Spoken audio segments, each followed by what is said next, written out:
समर्थन करती है। तो क्या बीजेपी में अब दो हम हिस्से देखते नजर आ रहे हैं और क्या इससे अब बीजेपी के खिलाफ कहीं ना कहीं अडानी तो नहीं आ जाएंगे? तमाम जो नेता हैं, चाहे वो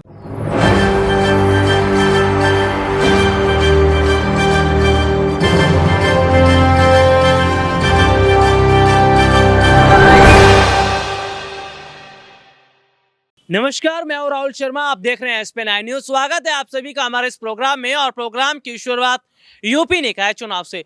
यूपी निकाय चुनाव की तैयारियां एक और जहां समाजवादी पार्टी बेहद बेहतर तरीके से करती नजर आ रही है, दूसरी तरफ की खबर यह है कि मौजूदा समय के अंदर बीजेपी की लगातार मुश्किलें बढ़ रही हैं। जी हां, यूपी निकाय चुनाव से पहले एक और जहां समाजवादी पार्टी का वोट बैंक मजबूत हो रहा है, पार्टी मजबूत हो रही है, तो बीजेपी के खिलाफ मुश्किलें दिखती नजर आ रही है।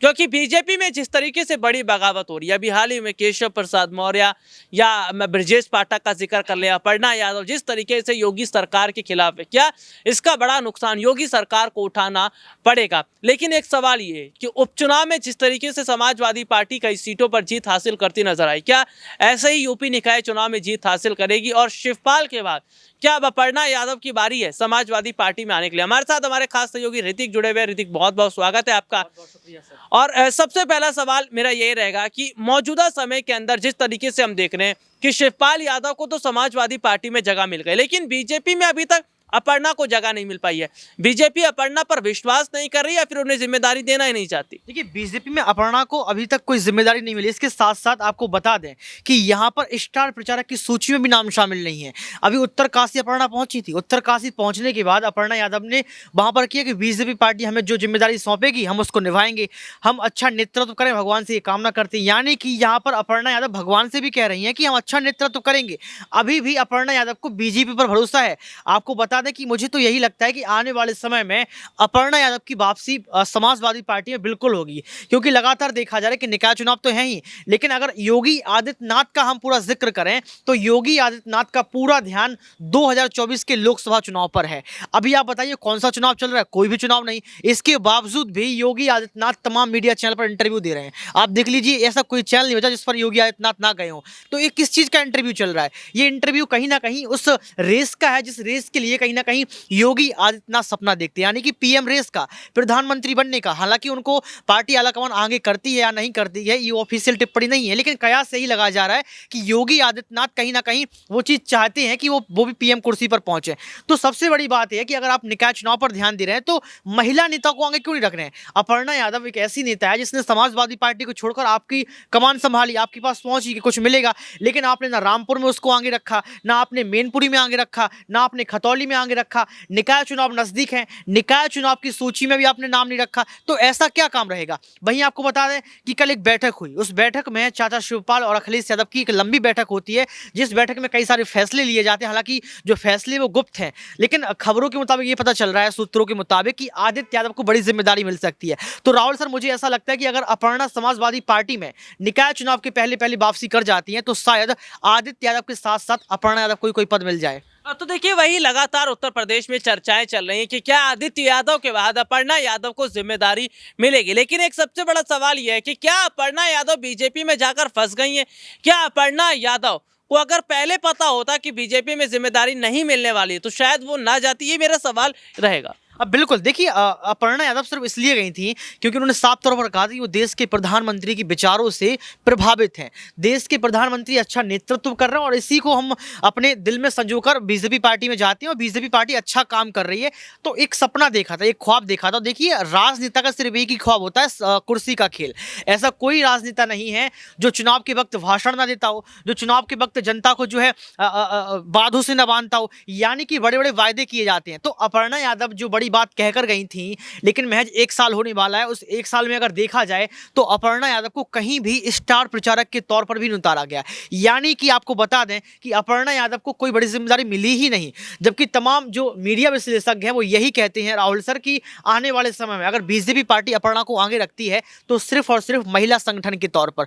तो अब महिला संगठन के तौर पर कोई छोटा वगैरह बड़ा पद दे दिया जाएगा, लेकिन अगर सत्ता के काम करे तो अपर्णा यादव बड़ा चेहरा है। अगर समाजवादी पार्टी की तरफ देखा जाए तो डिम्पल यादव की बात कर लो, आप पल्लवी पटेल की बात कर लो, आप अपर्णा यादव की बात कर लो, इसके बाद आप शिद्रा की बात कर लो, संध्या, ये तमाम 5 से 6 चेहरे ऐसे हैं जो कहीं ना कहीं समाजवादी पार्टी के प्रमुख चेहरों में से एक थे। और उस प्रमुख चेहरे में से एक बड़ा चेहरा बीजेपी में इसलिए जाता है कि शायद उसको बड़ी जिम्मेदारी मिलेगी, लेकिन बड़ी जिम्मेदारी से तो बहुत दूर रखा गया है।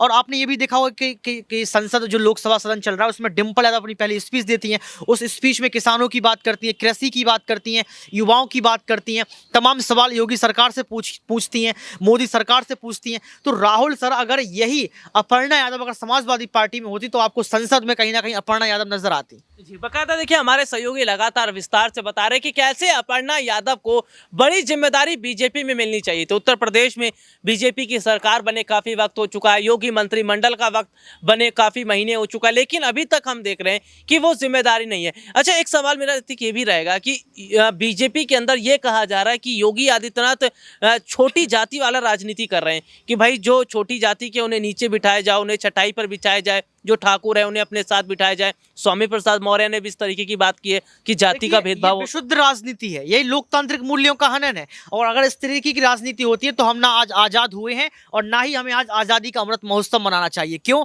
क्योंकि आज भी देखा जाता है कि उत्तर प्रदेश के बुंदेलखंड में कहीं ना कहीं ऐसे तमाम गांव हैं जहां पर महिलाएं घूंघट डालती हैं। आज भी देखा जाता है कि जब मर्द खाना खा रहे होते हैं तो महिलाओं को जो है वो सम्मान नहीं दिया जाता है। मर्द के खाना खाने के बाद जो है महिलाओं को जो है भोजन कराया जाता है। जबकि हम कहते हैं कि यत्र नार्यंत्र पूजन्ते रमन्ते तत्र देवता, जबकि हम कहते हैं कि हमारा भारत देश संस्कार और संस्कृति के लिए जाना जाता है। जबकि हम कहते हैं कि बेटी बचाओ बेटी पढ़ाओ। जबकि हम ये भी कहते हैं कि महिलाओं में देवी का निवास होता है। हम कहते हैं कैसे पूरी होती, मैंने मन्नत देख ली, मैंने माँ को देखा जन्नत देख ली।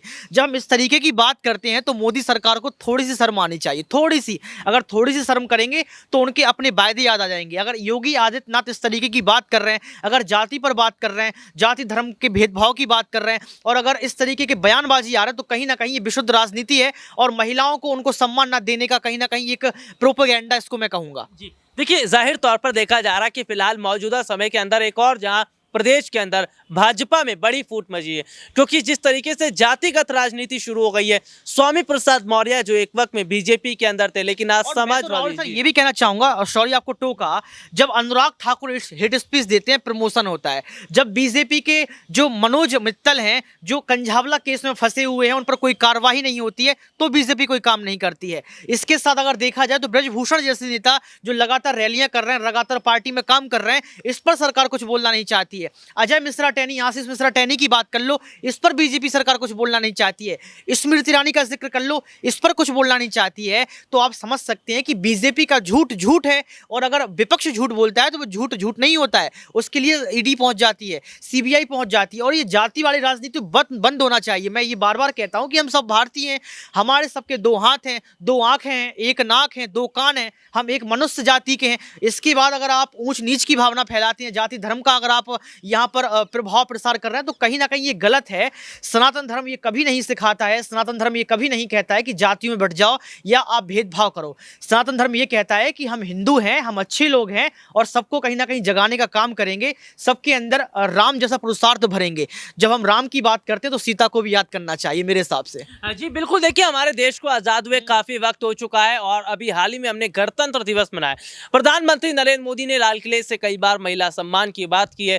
केंद्रीय मंत्री स्मृति ईरानी महिला सुरक्षा की बात करती है। इसके अलावा जातिगत की बात करें तो भाजपा खुद जो है वो जातियों को अलग रखकर पूरे देश को साथ लेकर चलने की बात करती है, लेकिन उत्तर प्रदेश की तस्वीर कुछ और ही बयां कर रही है। जिस तरीके से प्रदेश में जिस तरीके जातिगत राजनीति सरकार के अंदर देखने को मिल रही है, ये कहीं ना कहीं बीजेपी के लिए 2024 से पहले एक बड़ी मुश्किल दिखती नजर आ रही है। अब देखना होगा कि क्या निकाय चुनाव से पहले अपर्णा यादव की समाजवादी पार्टी में वापसी हो पाती है, और अगर होगी तो क्या बड़ी जिम्मेदारी अखिलेश यादव अब अपर्णा यादव को देंगे।